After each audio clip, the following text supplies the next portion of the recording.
हम लोग बहुत छोटे थे, 11वीं क्लास में कॉलेज से निकाल दिया गया। लोक नायक जयप्रकाश जी जो जेपीएनआईसी है वो एक भावनात्मक है। आप कर्मानी नेता सदन बोल रहे थे विरासत की और विकास की, ये हम लोग के लिए विरासत है। बातचीत से तो बड़े बड़े मसाइल निपट सकते हैं माननीय बाबू। साथ ही साथ जिन लोगों ने उनको जेल में डाला वो तो आपके बगलगीर बने हुए हैं, वो तो आजकल सबसे ज्यादा आप उनसे सबसे ज्यादा इलू इलू कर रहे हैं माननीय बाबू। एक बहुत ही गंभीर और एक ऐसे शख्सियत से जुड़ा हुआ सवाल है जिसकी देश की आज़ादी में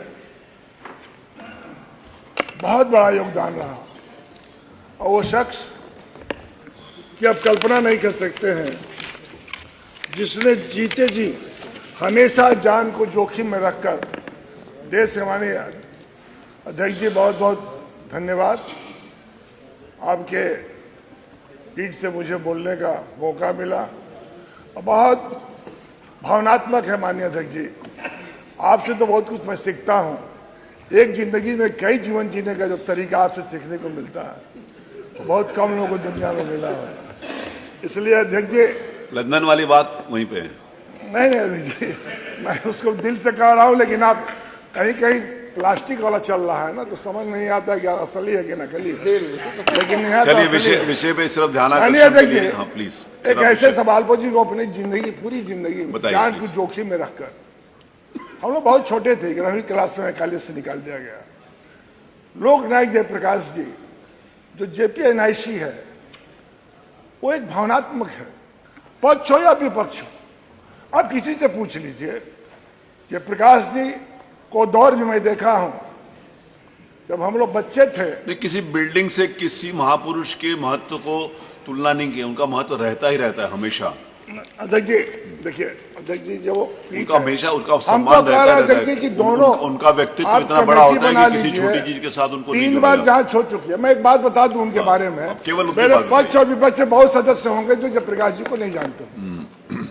मुझे सौभाग्यशाली हूं, मैं लोहिया जी को नहीं देखा था, मैं नेहरू जी को नहीं देखा था, लेकिन जयप्रकाश जी से मिलने का भी, उनकी सभा कराने का, उनके साथ बैठकर बात सुनने का मुझे सौभाग्य मिला है।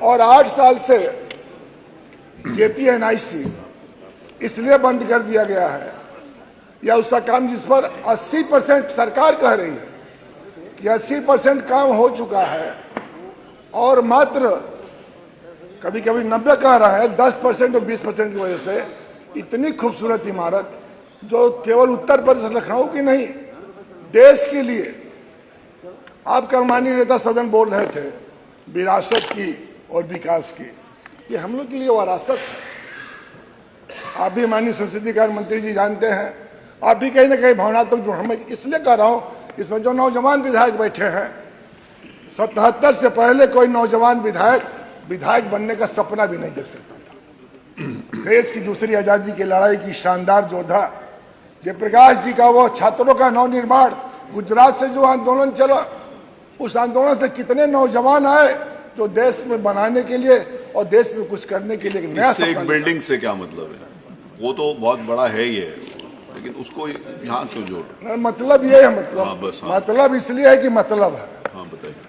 मतलब ये है कि जयप्रकाश जी किसी दल और पार्टी के नहीं, देश के लिए बहुत बड़े, तो सभी कई बार उनको माननीय अध्यक्ष जी ऑफर मिला है कि उन्हें पद दे दिया जाए।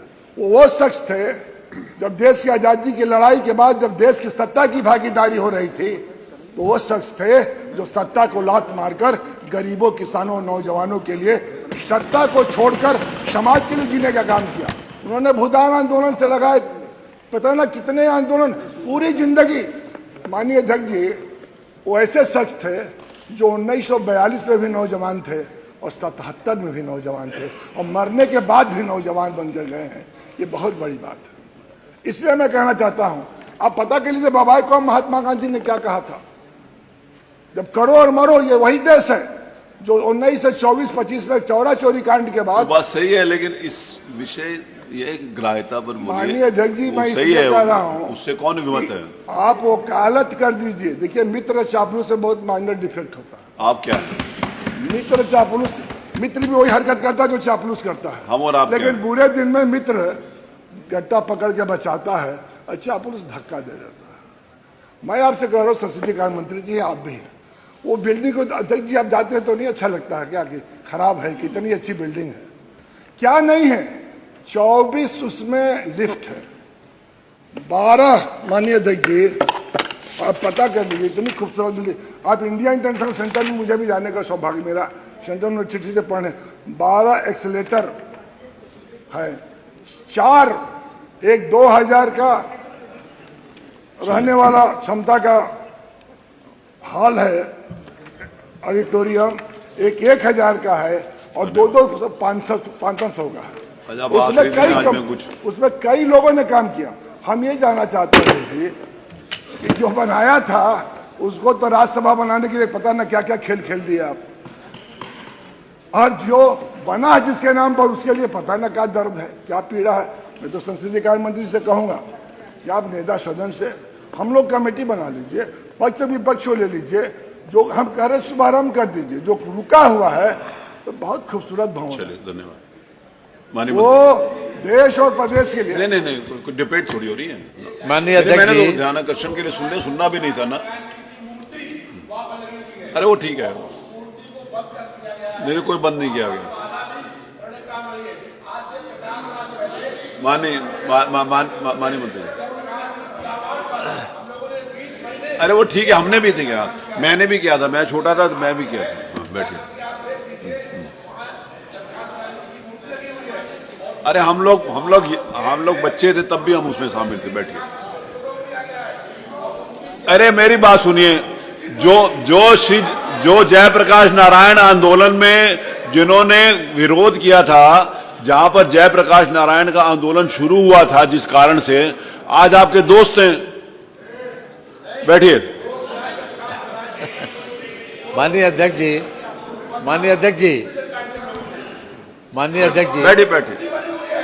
बैठिए। वो देख लिया, आपकी बात आ गई, वो ओम प्रकाश जी की भी बात आ गई। माननीय मंत्री जी, बैठिए प्लीज। अरे आज आप आखिरी दिन है, क्यों अपना मैसेज खराब कर रहे हो? बैठो। माननीय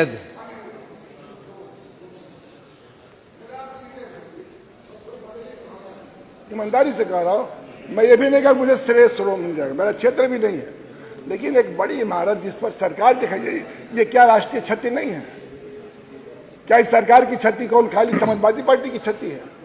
जयप्रकाश जी वो शख्सियत है जो हजारीबाग जेल से इसलिए भाग गए कि गांधी जी ने उनको याद कर लिया, और उनके बेड पर जो सोए थे अध्यक्ष जी भाई जगदीश जी, बिहार के एमएलसी थे, और जयप्रकाश जी को पुलिस सरकार हुकूमत, गोरी हुकूमत ने इतना उत्पीड़ित किया कि मैं उसकी कल्पना नहीं कर सकता हूं। मैं कह नहीं सकता हूं भाई जगदीश जी उनके बेड पर 1 बजे दिन तक सोए रहे। लोगों ने कहा जयप्रकाश जी आए क्यों नहीं रहे? तो लोगों ने कहा तबियत खराब है, लेकिन उस बेड पर सोने वाला व्यक्ति भाई जगदीश जी जो बिहार के थे, जो एमएलसी थे, और उनको भी इतना प्रताड़ित किया गया, हम लोग के सामने मरे। बनारस में उनकी मरकड़िया पर श्राद्ध हुई। मेरा अध्यक्ष जी आपसे भी निवेदन है, अध्यक्ष जी ये दल से ऊपर का मामला है, ये देश प्रदेश और उस आने वाली पीढ़ी के लिए नसीहत है।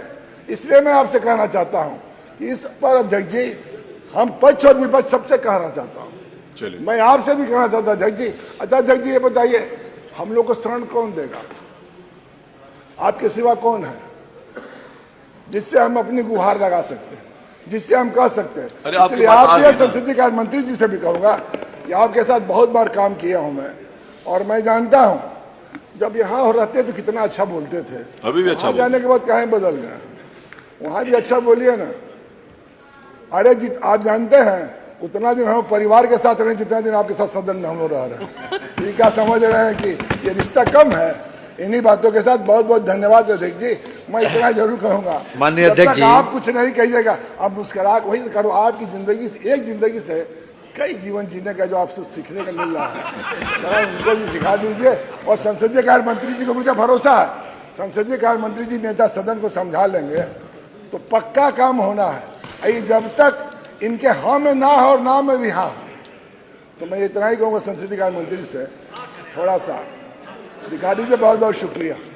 माननीय अध्यक्ष जी, जो दरवाजा खटखटा के खुल सकता है उसे सब ये जबरदस्ती खींच रहे हैं। माननीय या धक्का दे के खोलना चाहते हैं? सवाल ये है, मानवर जयप्रकाश जी अत्यंत आदरणीय हमारे फ्रीडम फाइटर रहे और उनके प्रति जितना श्रद्धा और सम्मान माननीय ओम प्रकाश जी ने व्यक्त किया, उतना हमारे तरफ बैठे हुए लोगों का भी उससे कम सम्मान नहीं है मानवा। और हर फ्रीडम फाइटर के लिए है मानवा, और वो उनका तो विशेष स्थान रहा। वो गांधी और जी के ज़माने के थे और हर तरीके की कुर्बानी उन्होंने, किस प्रकार से उनका बचपन बीता। और मैं तो उनसे मिलने के लिए अलग से जाता था, 2-3 बार अलग से मिलने के लिए खास तौर से गया, वहाँ तक गया कदम कुआं जहाँ तक वो रहते थे।